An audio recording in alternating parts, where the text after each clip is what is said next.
నీ దండం పెడతా ఎందుకే గిట్ట మనసులో నచ్చేస్తాను నేను ఉండప్ప నేను అరే నేను ఉండా నాకు తెలియదు నాకు మా ఇంటి పోతే నాకు ఉండబోతే అయితే లేదు నువ్వు వదినే కాదు మరి మా అక్క లాంటిది ఉండు వదినే ఏం కాదు. నేను ఉండా వదినే ఏ నన్ను నేను పోతా వదినే ఎందు బిడ్డ ఇటు పోతారు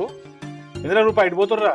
వదినే వాళ్ళ అమ్మగారింటికి ఒక 10 రోజులు పోయేదట మేము ఎంత బతులన్నా ఉంటలేదు. ఏంది బిడ్డ ఎందుకు పోతా అంటున్నావు మా వాళ్ళు పట్నాలు వేసుకుంటారట మామయ్య పోతా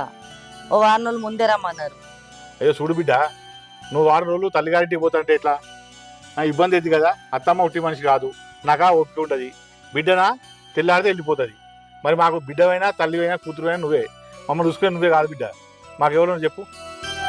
చూసినావా మామయ్య నేను ఎంత పని చేసినా అత్తమ్మ కడ ఏం చేస్తలేని తిడుతుంది నేను ఓర్తలేనట ఆమెను అస్సలే నన్ను కంట్లో పెట్టుకుంటాను ఏం పని చేస్తానో నాకు ఏం చేస్తలేవని అంటుంది ఇంతసేపు ఎడదిరిగా పోయినవే అంటుంది